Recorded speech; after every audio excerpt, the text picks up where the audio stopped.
applications in between applications. Let me finish with Kombo Central. Please, Central Badibu. Kombo, Kiang Central. Yes, can you reframe it in a motion form, and then we will proceed. Thank you. Honorable Speaker. Honorable Speaker, I want the Honorable Minister for Defense I want to move a motion for the Honorable Minister to clarify to this August Assembly whether the deployment of 625 soldiers to the Gambia from the Republic of Senegal is true.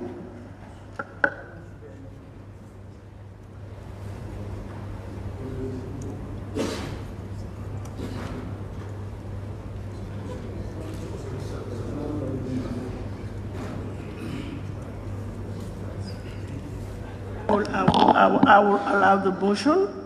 Now, it's in the motion form. Any seconder? Seconder? Yes, Central. Yes, I rise to second the motion.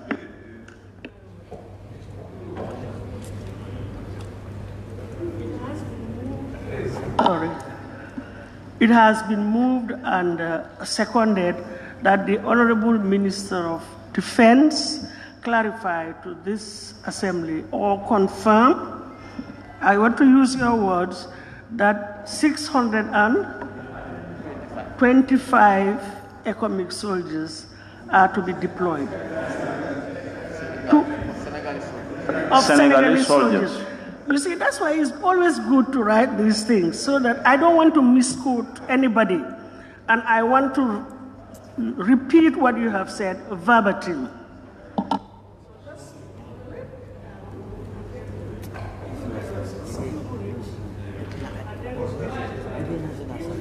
So that Hansard will also get it right. Thank you.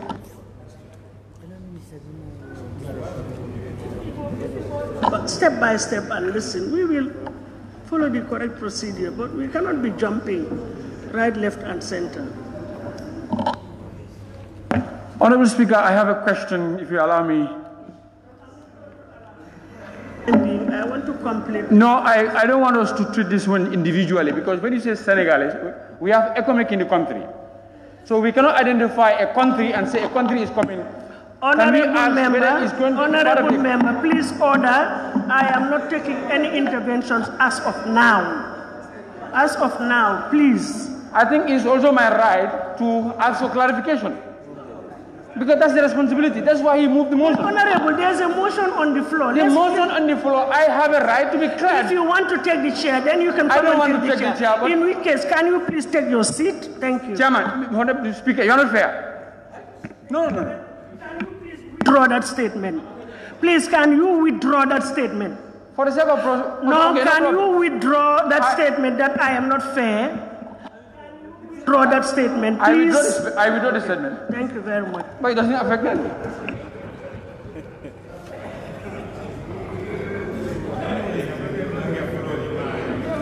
Madam Speaker, order. Let's finish this.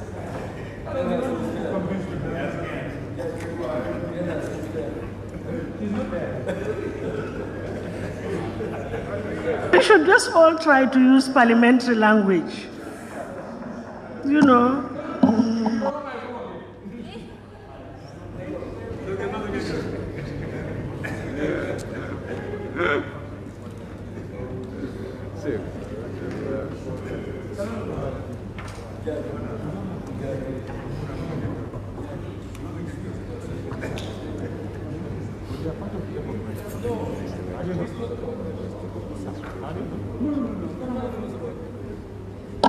Now, it has been moved and seconded that the Honorable Minister of Defense clarify or confirm whether it is true that 625 Senegalese soldiers are to be deployed to the Gambia.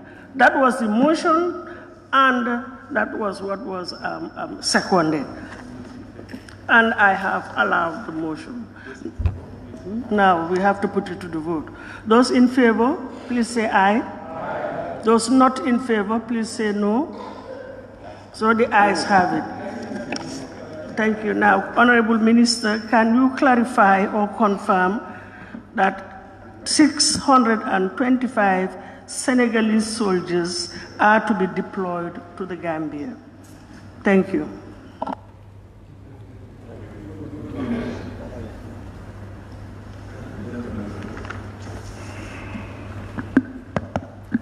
Thank you, Honorable Speaker, honorable members here present. I am not aware of any reinforcements coming from Senegal. What I am aware of is that there is a rotational annual change that happened last year and is now 1 year. They're doing the routine change, and I'm aware of that. Thank you.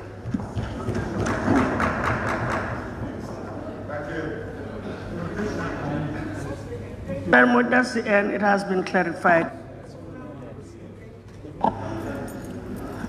Where do we? Yes. Invite him to move his motion. Yes, Clark, can we proceed now? Thank you. Motion, be it resolved that this August Assembly do consider and ratify the Comprehensive Nuclear Test Ban Treaty by the Honorable Minister for Defense.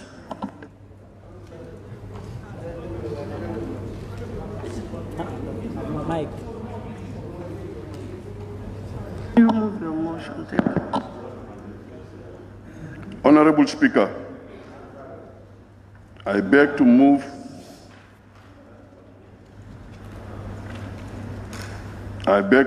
that this August Assembly do consider and ratify the Comprehensive Nuclear Test Ban Treaty, since the Gambia has signed the said treaty in April 2003.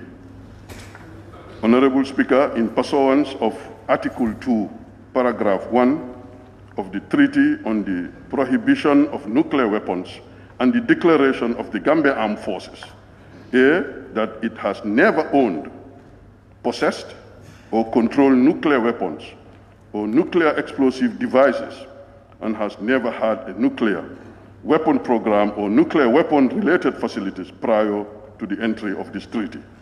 And B, notwithstanding Article 1A of the treaty, it does not own, possess, or control any nuclear weapons or other nuclear explosive devices. And C, Article 1G of the treaty, that there are no nuclear weapons or other nuclear explosive devices in its territory or any place under its jurisdiction or control that owned, possessed, or controlled by another state. Honorable Speaker, I would like this August Assembly to consider and ratify the Comprehensive Nuclear Test Ban Treaty, cognizant of the fact that the damages it can cause not only to human lives and properties, but also to the environment. The effects of nuclear radiation will take years, and its effects can affect the unborn generation. This will also ensure that the Gambia will not allow any importation and test of nuclear explosive into its territory or any place within its jurisdiction.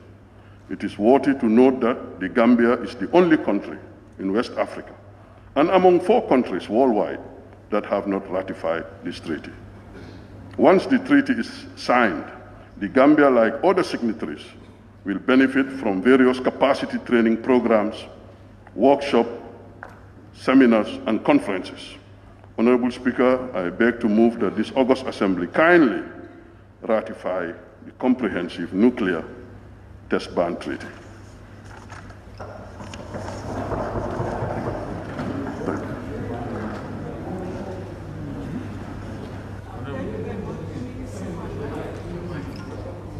Sorry. Yes, Fonyi Brevet. Thank you. Thank you very much, Honorable Speaker. I rise to second the motion. Honorable Speaker, with your permission, let me just take a few minutes to contribute towards the timely lane of this very important treaty before this August Assembly. Madam Speaker, I think we do not need to belabor too much. The effects of nuclear weapons is not a secret to any human being. And those who have read the European history will remember that in 1948, when the Americans dropped a nuclear bomb in Hiroshima and Nagasaki, the effects of that nuclear bomb was beyond human imagination. And as a result, it's important that all civilized nations support this act so that we can preserve our unborn generations. Thank you. Thank you very much.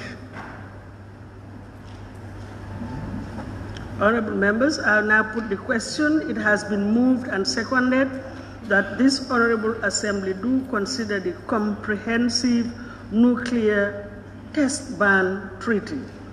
Now, those in favor, please say aye. Aye. Those not in favor, please say no. So the ayes have it. Now, honorable members, anyone who wishes to take part in the debate may do so by raising his or her tag. I already have a list, and I start with Woolley West on my list.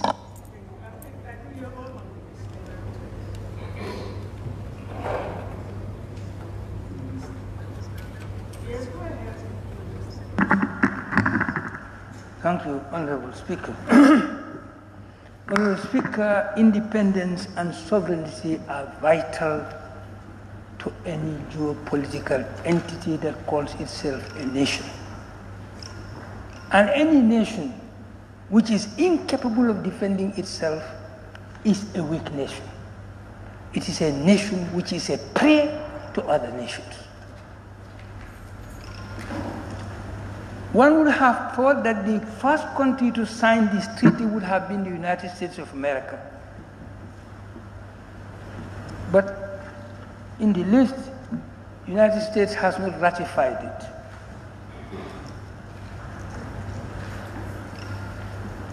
The best way to defend this planet that we call our world is for each nation to have the capacity to defend itself. If all the nations in the world were like the United States and Soviet Union or Russian Federation, no one would dare to go and attack another nation because we would know that they have the same capacity as yourself. We are all living witnesses to what had happened in the Middle East when the United States and allies attacked Iraq for having certain weapons.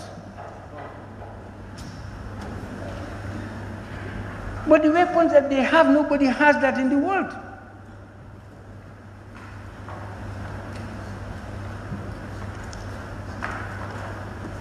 And that's why I'm very surprised by the last words of the Honorable Minister. I read, Madam, once the treaty is signed, the Gambia, like other signatories, will benefit from various capacity training programs, workshops, seminars, and conferences. What are these going to serve to our country? Seminars on what? Conferences on what? Workshops on what? Today, what we should be talking about is to develop our scientists. We must develop the capacity to develop all these weapons that they have in their possession. North Korea is now feared because they have developed their capacity. Iran is feared because they also have developed their capacity. But a poor Gambia like, you say we have nothing, we have never possessed, and we will never. Who tells you that we will never possess it? We are in the process of developing science and technology in this country. There is nothing that prevents us from developing our capacity to create nuclear weapons because we don't want to be toiled and moiled by any nation. So for me, this is like telling me, take a knife and cut your throat. Be somebody that I can trample a foot. Just be like a toy in my hand in the world. We know what has been happening. all throughout the so-called Cold War, there was war between only two contending forces, the Soviet Union on one hand and the United States on the other. All the others were victims. And they nearly plunged us into the Third World War over Cuba because the United States did not want Cuba to be itself. And because Cuba was backed by the Soviet Union at the time. Yes, I agree, these weapons are destructive, they are bad, but there are few who have them. And because they have them, they always impose their will on the others because of possessing those weapons. We call ourselves sovereign nations. That's why North Korea has decided to go out of that slavery. And they have developed. And Iran has also developed. Will they go and fight them? Trump, with all the madness that he demonstrated in the world, never decided there to go and attack North Korea. Because they know what was there. So, for me, there is nothing that prevents this fantastic small republic from developing elite scientists who will have the capacity to create all these things that we need. Not to destroy anybody, but to show that we can also defend ourselves. We are talking about deploying forces from Somalia into the Gambia. Even if that is not true, but we know there are some forces here.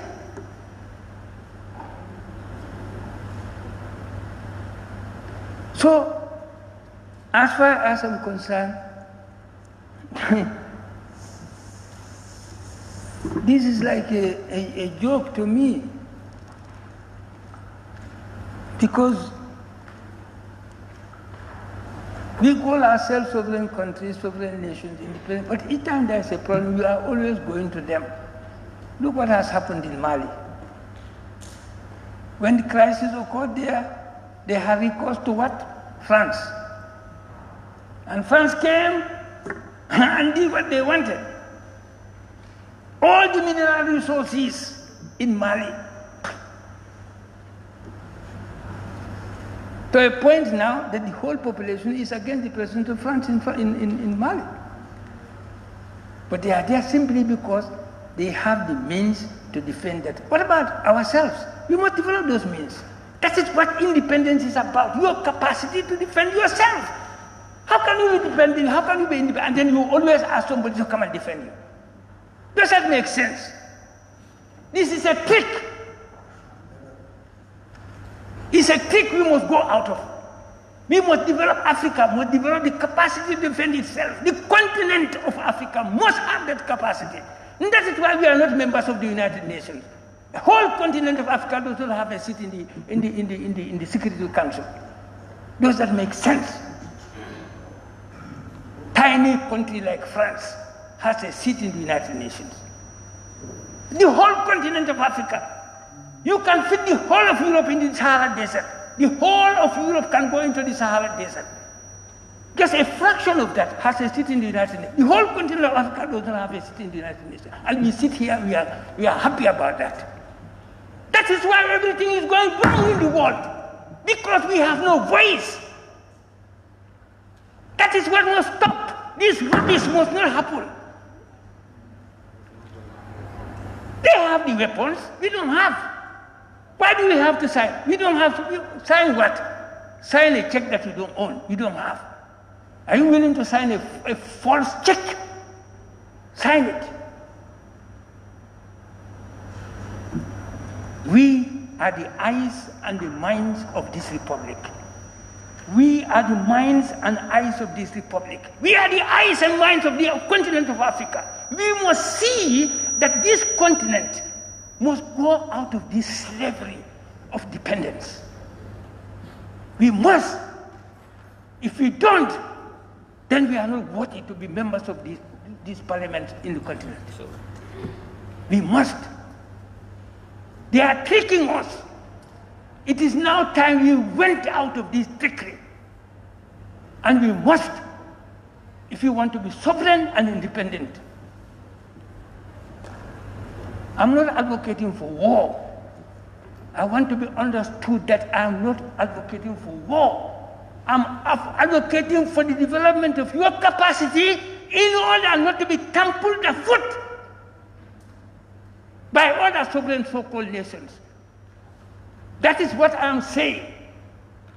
We will sign it only if we have the capacity to do it. We don't have it.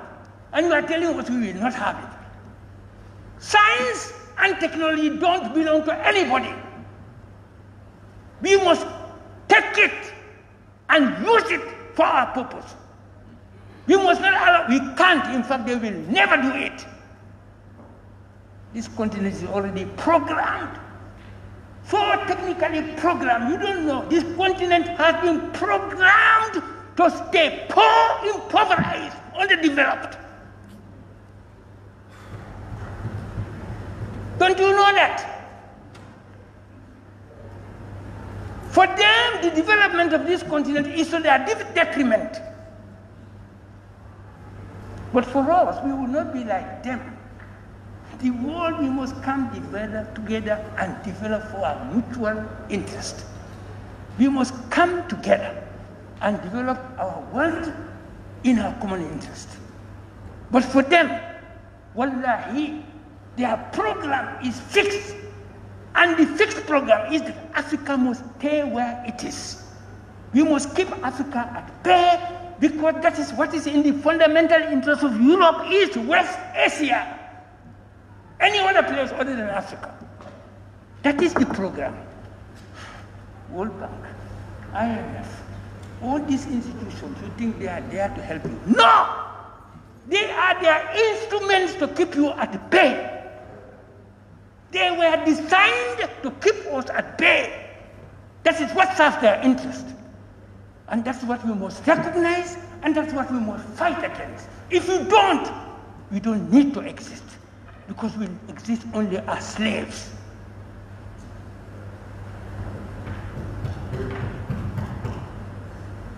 I would like to quote one of the presidents. We prefer independence in poverty than opulence in servitude.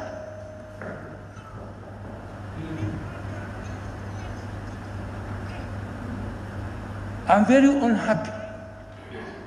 Because if you see at this, all those poor, weak countries have ratified, they have signed, they have ratified. China has not ratified, according to the text. Korea has not ratified. India has not signed, has not ratified. India has the nuclear weapon. They have a capacity that we don't have. They have not signed, and they have not ratified, according to the text. Pakistan also has neither signed nor ratified. And of course, the United States of America has signed, not ratified. And you are all aware the refusal of the United States to sign that protocol on this carbon emission in the world. They have refused to sign it. That's even more dangerous than this nuclear weapon because that's every day it is happening. Every day it is happening. This one happens occasionally, but that one is happening every day, and they refuse to sign it. Now they have all this. That's one type of way only they have it. It gets into a house and it kills you on your bed. Nothing happens to any of, even your bedsheet, nothing happens to it. They have that weapon.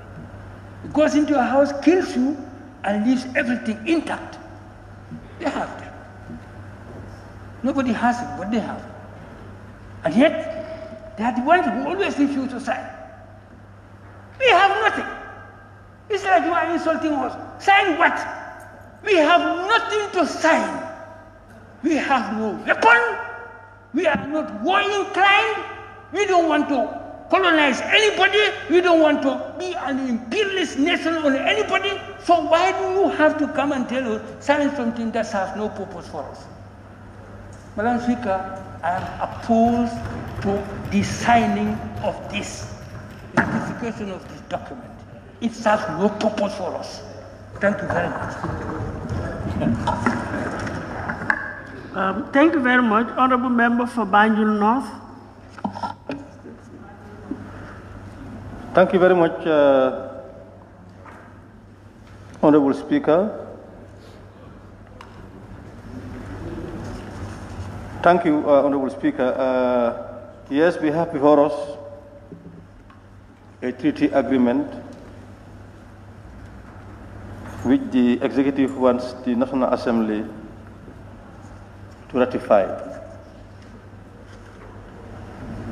And of course, it is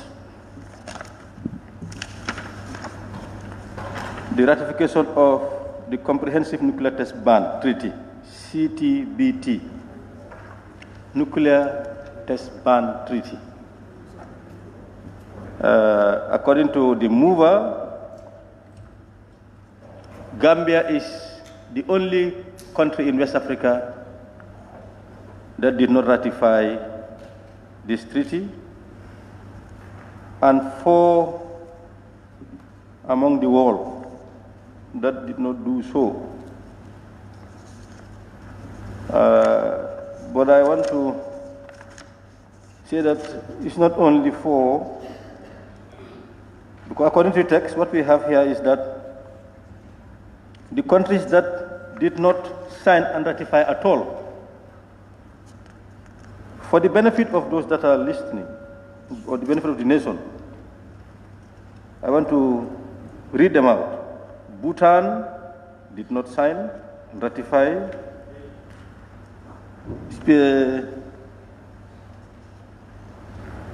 It's just the beginning. I think if you look at, you flip 1, 2, 3, 4, 5, the 6th page. There's no numbering there with regards to it. Bhutan did not sign and ratify. Democratic People's Republic of Korea did not sign and ratify. Dominica did not sign and ratify. Dominica in the Caribbean did not sign and ratify. India did not sign and ratify.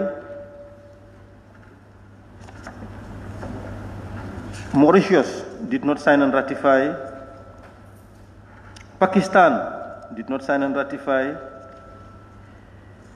Saudi Arabia did not sign and ratify. Somalia did not sign and ratify. Those that signed but did not ratify are Yemen.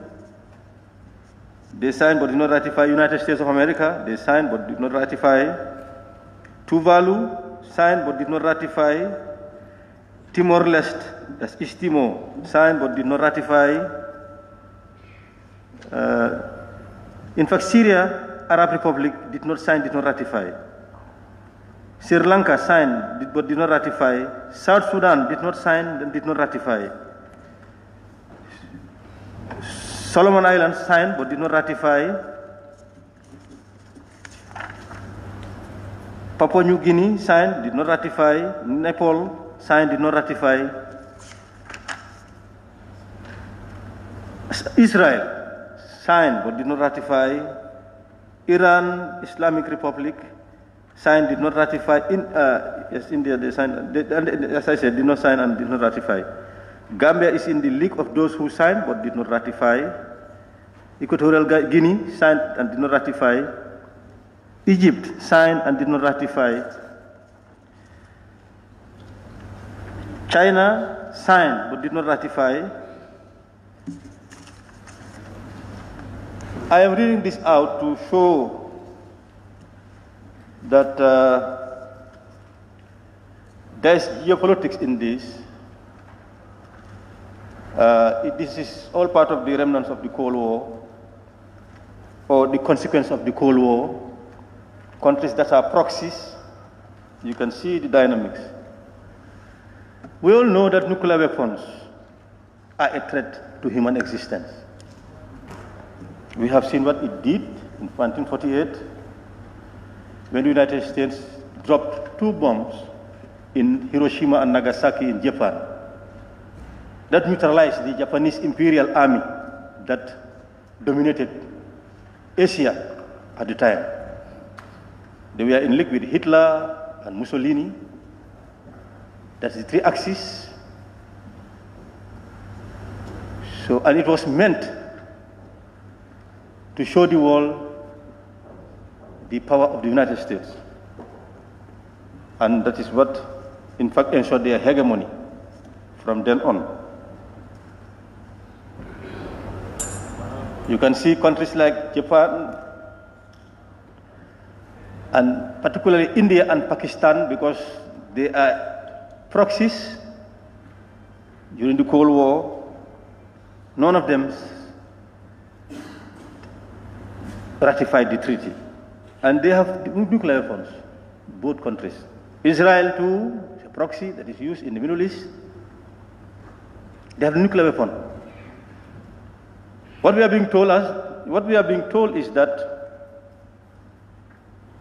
some countries have it and some countries should not have it.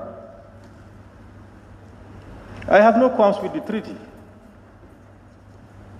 As I said, nuclear weapons can be used destructively, but nuclear energy can also have peaceful purposes, can have benefits. If the treaty is to ban weapons that is used to annihilate human beings, I am fully in support. But banning nuclear studies, nuclear research altogether is not what I will support. As you know, Gambia now, we are contending with energy challenges, NAWEC. Nuclear energy can also be clean. Some call it dirty energy, but it can also be clean, I guess. So for such purposes, nuclear energy can be put to good use. And I would really support what the member for Woolly said, that what Gambia should do now is to invest in research. We must encourage our scientists, we must support our scientists, we must develop research in all the areas of human study, human endeavor. We must invest in research. Even research in nuclear energy, not for militaristic purposes, but for development, because we need energy to develop.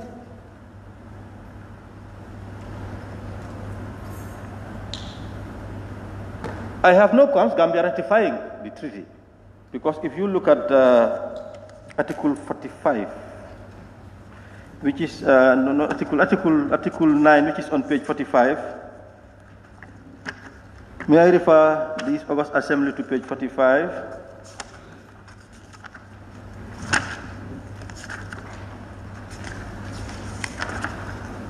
Article 9 states duration and withdrawal. 1. This treaty shall be of unlimited duration.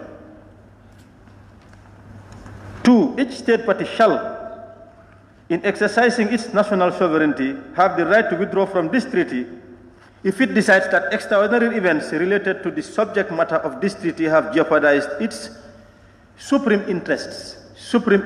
Jeopardize its supreme interest. Withdrawal shall be effected by giving notice 6 months in advance to all other states parties, the Executive Council, the Depository, and the United Nations Security Council. Notice of withdrawal shall include a statement of the extraordinary event or events which a state party regards as jeopardizing its supreme interest. For me, I am always wary of compromising our sovereignty. So I always look into this agreement to see whether there is this clause that does not derogate our sovereignty, that we can withdraw. We can opt out. We can opt in and we can opt out. If we sign the treaty and at any point we see that it is jeopardizing our interests, our sovereign interests as a nation, we can opt out, as provided for by Article 9 of the treaty on page 45.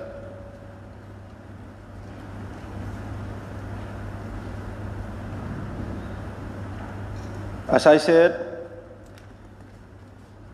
Gambia cannot be isolated, but as a nation, we must also jealously guard our sovereignty. Anything that it takes to ensure that our sovereignty is never compromised, we should do. If you go to the United Nations General Assembly, of course, the arrangement there with regards to the Security Council, where you have some more important than the others.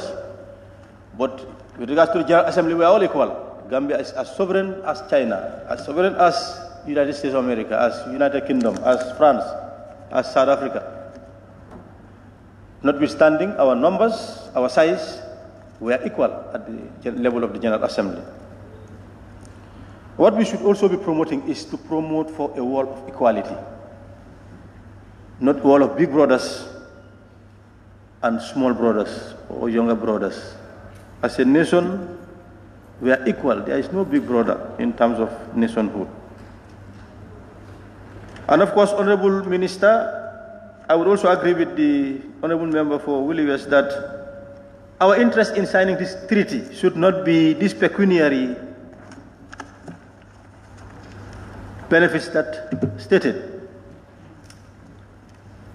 We don't need training on workshops on what? Of course, training, we may need capacity building if there is any, in terms of the scientists that we want to develop.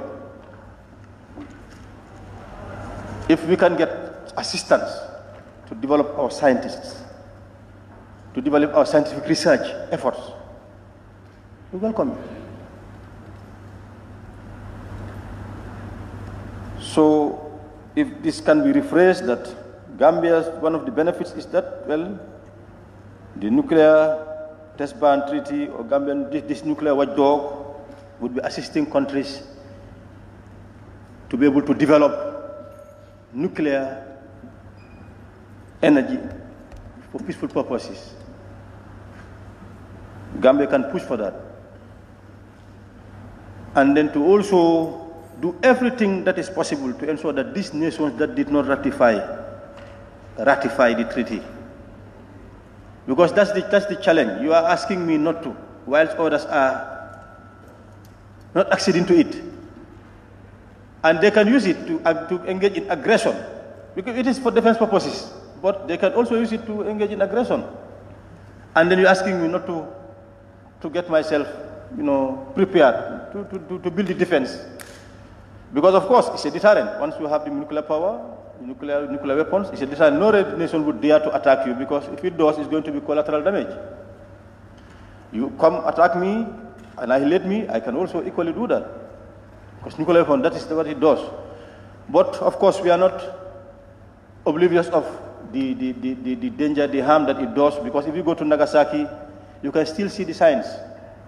The land, there are some parts that are not generating. Nothing can grow there in terms of plants. You can see deformities in human beings. The radiation, the effects of it.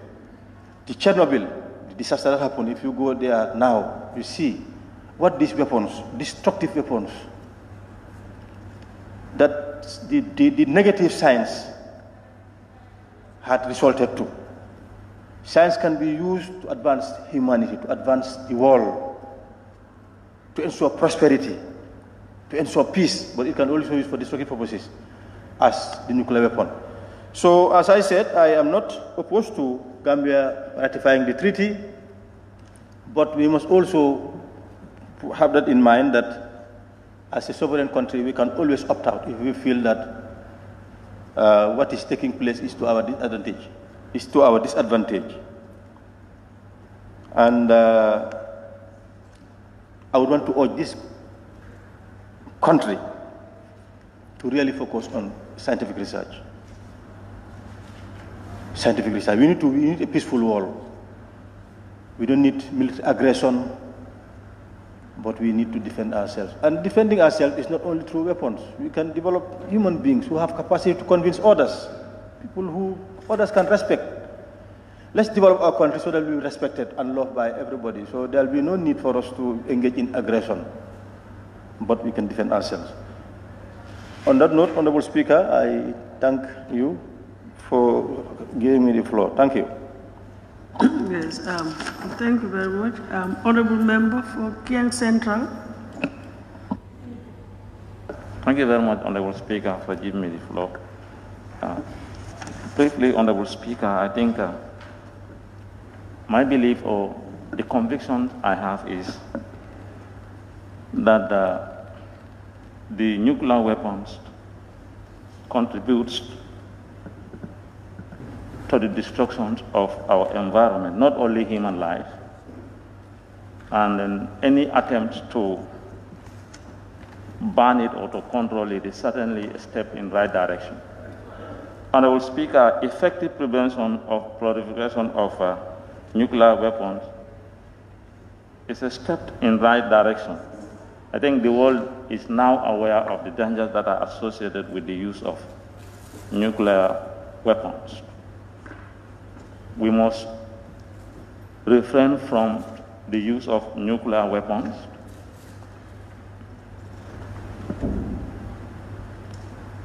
The harm done by nuclear weapons, Honorable Speaker, cannot be quantified.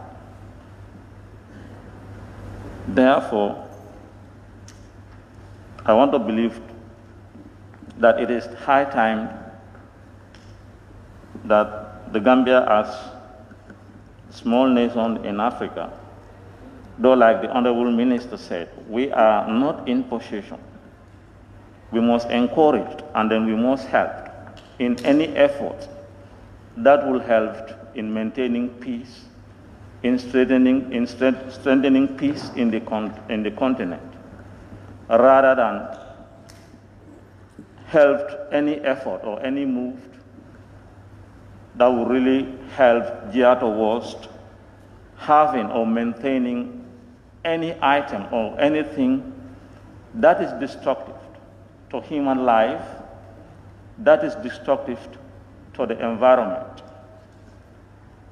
If indeed we are going to benefit from anything nuclear, must be the use of the nuclear energy, like the Honorable Member for Banjul North said. We must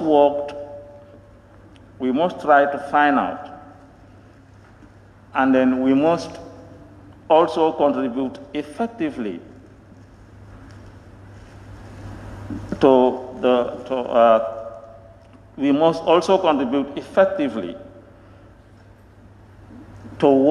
the maintenance, towards the strengthening of peace in the world. Honorable Speaker, the issue of nuclear weapons is certainly something that we must look into critically.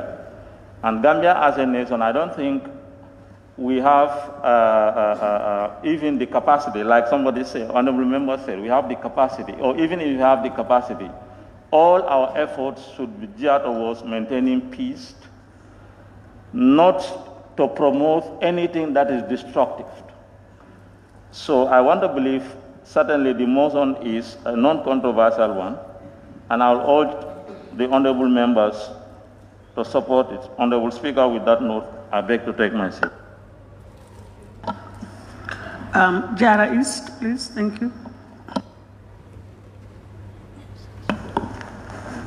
Thank you, Honorable Speaker, for giving me the floor. Honorable Speaker, I rise to contribute my quota on the ratification of the Comprehensive Nuclear Test Ban Treaty, CTBT. Honorable Speaker, creation is normally done in pairs. That is the good and the bad. Madam Speaker, so is this nuclear weapon issue. It has its own merits and demerits. Honorable Speaker, nuclear weapon could be destructive on the one hand, but also helpful on the other hand. Honorable Speaker, as a nation, we cannot afford to stand on our own. And this is why it is always said that the world is a global village. Honorable Speaker, we cannot afford to be an island. Honorable Speaker, I rise to support the ratification of the Comprehensive Nuclear Test Ban Treaty for the simple reason that from the environmental point, Honorable Speaker, you understand that, with your permission, it reads, I would like this August Assembly to consider and ratify the Comprehensive Nuclear Test Ban Treaty, cognizant of the fact that the damages it can cause not only to human lives and properties, but also to the environment. The effects of nuclear radiation would take years, and its effects can affect the unborn generation. Honorable Speaker, we owe it to the generation yet unborn to protect their life and their livelihoods. It does not require much intelligence to know the way and manner our environment is being abused, time without number. Honorable Speaker, we are living in an endangered environment.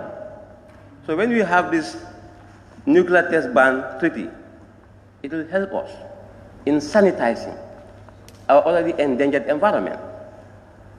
Honorable Speaker, and we must be cognizant of the generation yet unborn, because the lot is on us to protect their lives and livelihoods. Honorable Speaker,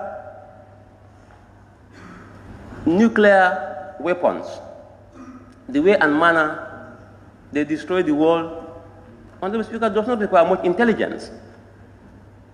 Speakers before me had mentioned, and they cited examples of Hiroshima. The way and manner, the effect has impacted on their lives and livelihoods. And I think that's ample, justification for us to give a thumbs up to this ratification, to say yes, because the effects has far-reaching implications. It has far-reaching implications. It can stay with us for quite a long time. Honorable Speaker, therefore, we must think twice, because in anything that you have the ups and the downs. Nuclear energy also is useful, Madam Speaker. It can be used in terms of having electricity. That is useful. We don't have to look at only the negative side, but like I said, it also has the positive side as well. In this part of Africa here, electricity is a problem. It's a perennial problem. So when we have this nuclear energy, it will help us in addressing the problems associated with our energy sector.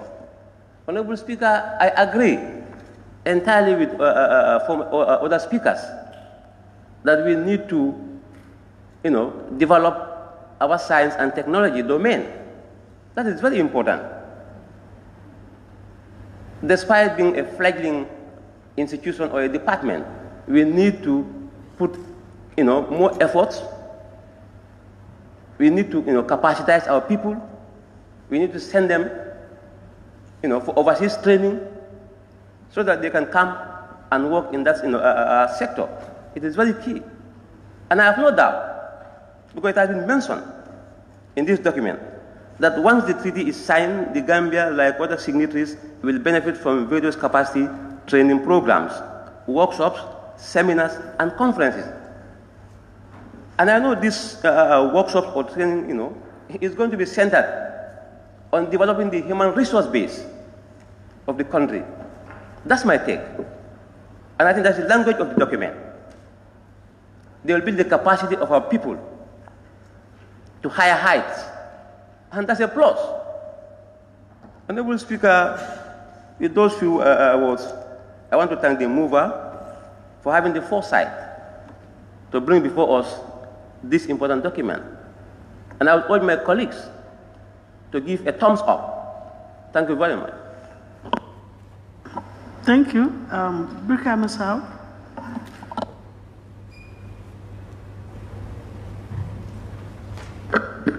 Thank you very much, Madam Speaker.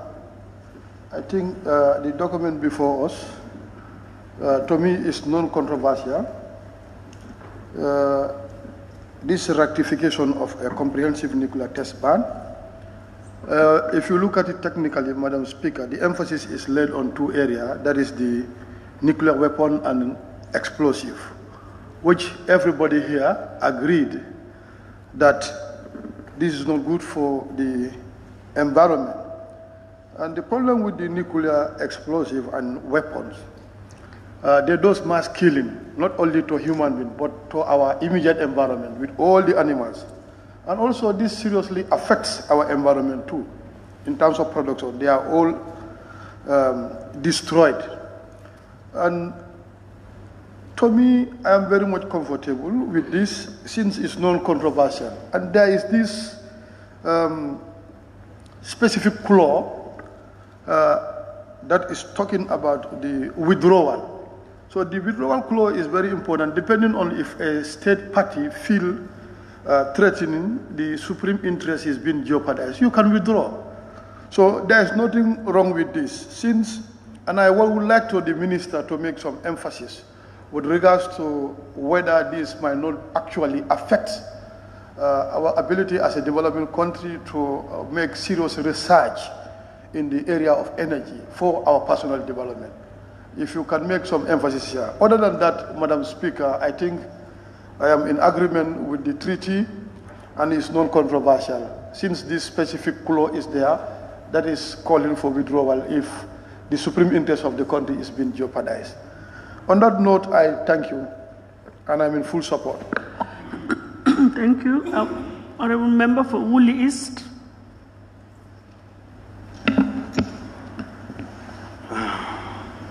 Thank you very much, Honorable Speaker.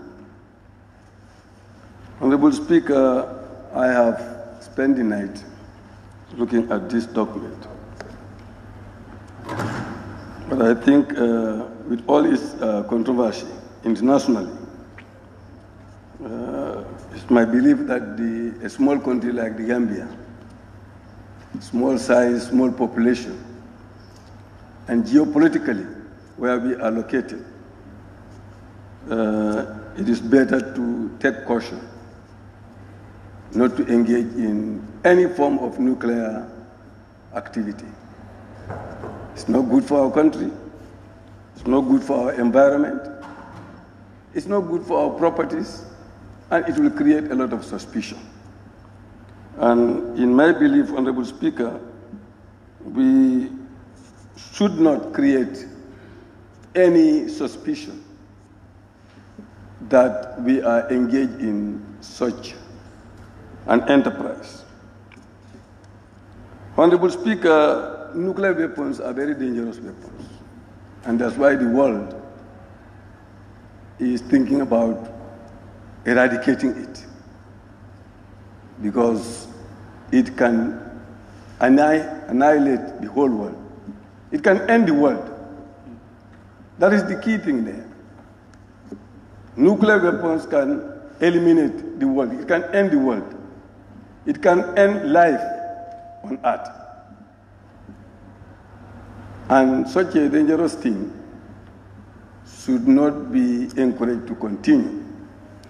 I believe the objective or the tactic of the world is to allow all other countries that do not have nuclear weapons to come together and come up with a treaty like this, so that when we come together, we'll be able to exert the moral authority on those who have it to undo what they have, so that the world can become more and more free and more peaceful. We can fight our territories, we can defend our territories, etc., but we should not be able to engage in an enterprise that can completely eliminate all of us. I don't think that is the objective of wars. You can fight a war, take a booty here at that time, occupy a territory for some reason or something. But the objective should not be to eliminate humanity on earth. That's how I understand it. Honorable Speaker, I agree with member for Woodley East, member for Banjul North, that the objectives or the benefits that we are going to accrue from this treaty, we should instead put the bigger picture rather than the training and all this. Yes, we know those things are there, but the bigger picture is to protect ourselves, to protect our environment, to protect our people, to protect our properties. That is the bigger picture. Because any little test, even a test of nuclear weapon in this small territory is dangerous for us. The radiation, the cost of the radiation. We cannot handle that. So we should not even think about nuclear weapons in any way. So, Honorable Speaker, if you look at page 20, point 10, the last paragraph, you will see that, quote, the provisions of this treaty shall not be interpreted as restricting the international exchange of data for scientific purposes. So we can go and have nuclear technology to build our energy and all these things that we need it for, but it is nuclear weapons and nuclear explosives and nuclear testing for weaponry. That's what this is opposed.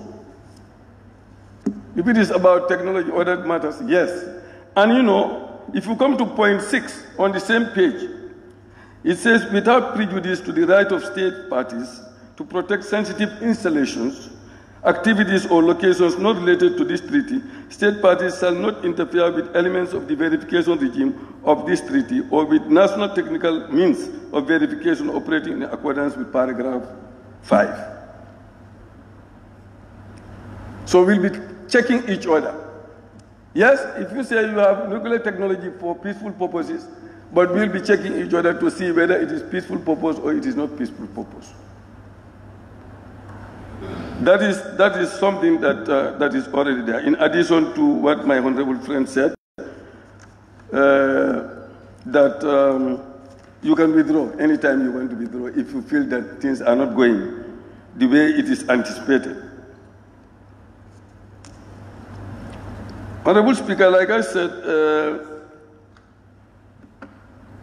the need to muster courage. There must be countries that will have to have the moral courage to exert pressure on others that have. United States, yes, it's a very powerful country. But if the whole international community galvanized together and put pressure on the United States, if you go through it, you'll see that Russia has signed. China did not sign yet, but Russia has signed. And that's the balance of power in the world. And all European countries have also signed. So we already have a balance of power. We small countries, we are meant to exert moral pressure. But the big powers, if Russia signed and the United States did not sign, any country that attack another country with nuclear weapons, you know that other countries that have nuclear weapons will attack you. And that is the annihilation of the world. That's what we are trying to discourage. So on the basis of this, Honorable Speaker, I will not take long, but encourage and urge my members to please look at this and ratify it, so that we don't create any suspicion that we are a country that is hostile to our neighbors or hostile to the world, or we have any ulterior motive of any kind. That is what is going to save us, not the other way around, of pretending that we can also create nuclear weapons. Thank you very much. Yes, thank you very much. Central Badibu, thank you. Thank you, Honorable Speaker. Honorable Speaker, the motion before us is not timely. As far as I'm concerned, the ministry has a lot of issues that we can deal with in order to promote security of our territory, both internal and external. Honorable Speaker, and the benefits that are stated here, the benefits, as far as I'm concerned, they are very cheap for a country to go into such kind of ratification. And Honorable Speaker, if you look at the whole idea of comprehensive nuclear test and ban treaty, Gambia, we are not producing anything that is harming the globe as far as nuclear weapons are concerned. So the countries that are producing is their main challenge. So if we are not seeing those countries signing or ratifying, why the Gambia with the Ross? Why the panic with the Gambia? Why are we so much, desperate for ratifying this? I think cautions need to be taken.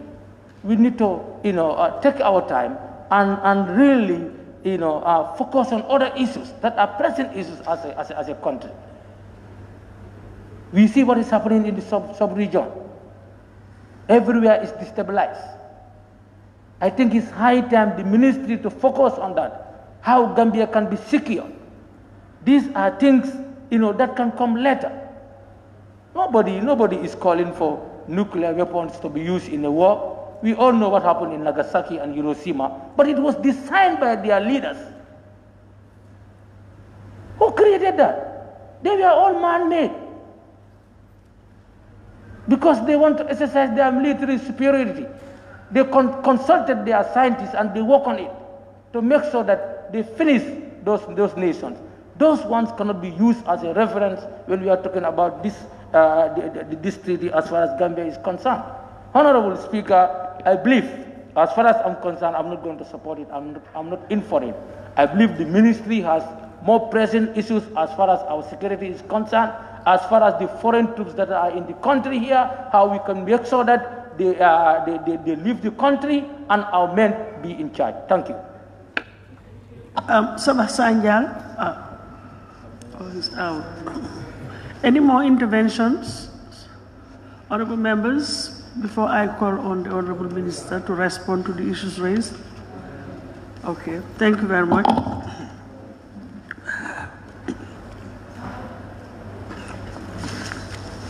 Well, in the absence of any more interventions from honorable members, may I now call on the Honorable Minister, as the mover of the motion, to respond to the various issues raised by honorable members and to wind up the debate. Thank you.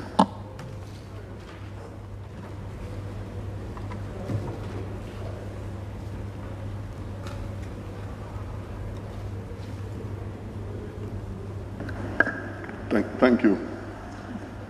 Thank you, Honorable Speaker, and thank you, honorable members. Quite very interesting. I really listened to various interventions, and I want to place on record that it's quite healthy that you can hear people giving their own interpretations and their own opinions of what's going on. I would first of all want to place on record my appreciation that at this stage of my country that I call the Gambia, whom I have served since December 1981 when I was a private soldier, and now ascend to the level of a Ministry of Defense.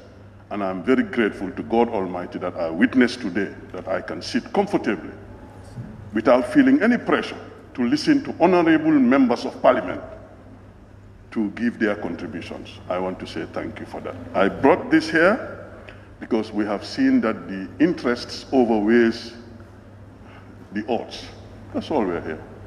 That's all I'm doing it. You have to have workshops. You have to have conferences. You have to have capacity building. Honorable members, this is about foreign policy. Honorable members, this is about international best practices. Honorable members, this is not about you have some other things to think of. No, no. What we used to call in the armed forces, anticipation at all levels. You don't want to wait for things to happen, honorable member. I think somebody said, oh, we have to wait. There's nothing like waiting. I have to respect people's opinion, but my response is the national interest of the Gambia. Every country has national interests. Is it our interest to sign, not about ideology of the Cold War or what happened 50, 60 years ago? That is history. We are now, honorable members, going into a defense space with this country having the first ever defense policy of the Gambia. With the first time this country has got national security policy, national security strategy. Honorable members, all these are culminating into us moving into international best practice. I would have to, of course, respect opinions of the senior honorable member here, Woolley West, and several others. Well, I want us to think beyond the ideologies of the Soviet Union and the Western powers. This is now about our future. The generation Gambians who should build capacity to be able to now be called scientists. This is why we are bringing this bill here. It's nothing, it's the National Assembly who will make a decision, and the Gambians will see what they want. As a Gambian, my job as a Minister of Defense is to see that this is what is best for Gambia, but I am one person and a ministry. The lawmakers will make the call. 185 countries have signed. 170 have ratified. 11 have not signed. 26 in total have not ratified. So Gambia will now have to decide whether to be part of the 185 countries or to be part of the 11. That's for the Gambians' call. For me, my duty is to bring this forward to honorable members to tell you that the best thing for Gambia and the future is for us to sign this treaty for one reason. Let us start building capacity of our young Gambians for the future so that they can compete internationally. They can participate into offices around the world. They can be appointed at highest levels around the world because they are part of this treaty. So we need to look at the defense space of the Gambia. Look at our geopolitics. What is our interest? A country that was taught that can never be a country. And Sadauda of blessed memory proved them wrong. The prophecies of doom. And now we're here as a Gambia, respected around the world, I can say that. I just flew out of Geneva a few days ago, and all the institutions we visited that had to do with this felt that the Gambian democracy is a mature democracy. It's not me who said it, it's on record. Now we've received the director of DCAF, this is the Democratic Center for Good Governance and so in Geneva, now in the Gambia, because of what? They believe that we are moving on the right lines. When it comes to security, when it comes to issues like this, I appeal that we have to be very mindful and avoid to be sentimental or to attach sentiments on issue. I have to respect the ideologies of our elders because they are also looking at things from another perspective. But I want to go on record and say that this is best for Gambia, at least to give us to start. We can have our young people now to start to be scientists. Let them sit in conference with people around the world to justify what is the interest of Gambia. This is all about what is our national interest, what is our foreign policy. It has to do with our foreign policy. So this is a very important bill, honorable members, and the instruments of power. When you are part of these organizations, you have more leverage. So we feel that no, it's not time for us, let us wait.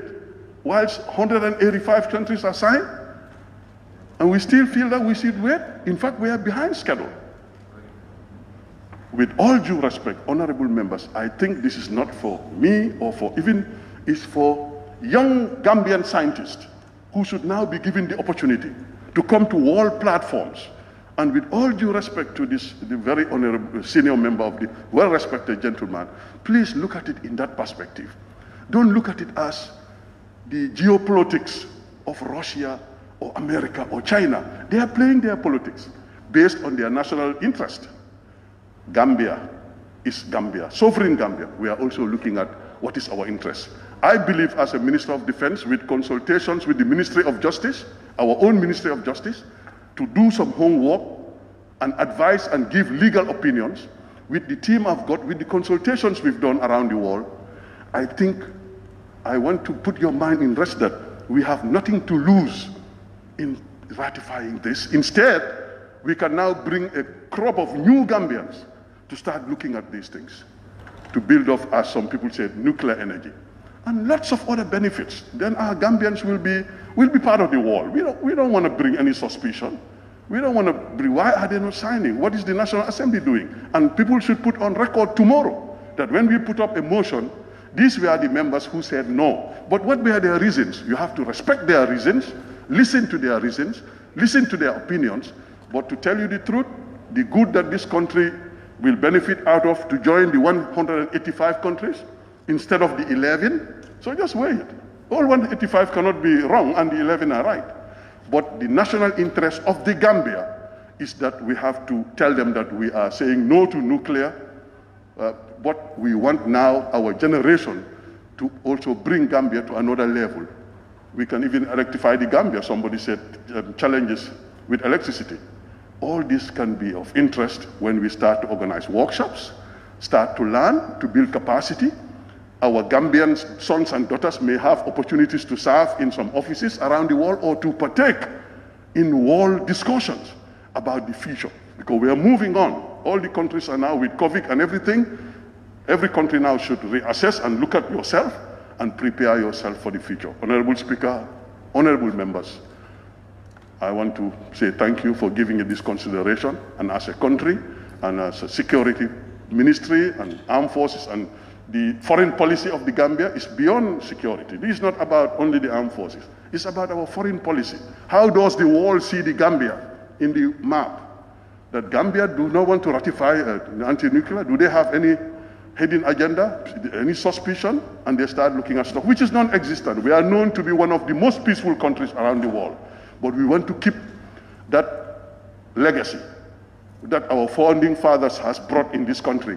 We didn't have much. So Dawda Jawara of blessed memory, when he was arranging the Iran-Iraq war, when he was chairman, it was one of the smallest countries in Africa and the world, but they gave him the chairmanship. With Dr. Omar Jah, when he was ambassador of the Gambia in the United Nations. Lamin Kiti Jabal, some senior Gambians, it's because of their character and dignity that the world respected them. Not because we didn't have money, because we are very poor. But we have human capacity. We have our core values as a country. We want to do what is right. Madam Speaker, honorable members, once again, thank you for giving me the opportunity as a Gambian to come before you to tell you that this is what we believe after consultations, that this is best for Gambia to ratify. And if we have objections in the future or we have reservations, this honest can come back and look for avenues of redress. Thank you very much. Thank you very much, Honorable Minister. May I also thank everybody, all honorable members, for their interventions and contributions. And I now put the question, be it resolved that this, Honorable Assembly do ratify the Comprehensive Nuclear Test Ban Treaty. Now, those in favor, please say aye. Aye. Those not in favor, please say no. No. I think it's very obvious that the ayes have it. So the ayes have it, and I thank everybody, as I said. And I now put the question, be it resolved that this August Assembly do stand adjourned till Thursday, the 9th of September 2021 at 10 a.m. Those in favor, please say aye. Those not in favor, please say no. The ayes have it. The Assembly now stands adjourned till Thursday, the 9th of September 2021 for the State of the Nation address by His Excellency the President at 10 a.m. prompt. I thank you all for your kind attention. This will now adjourn. Thank you.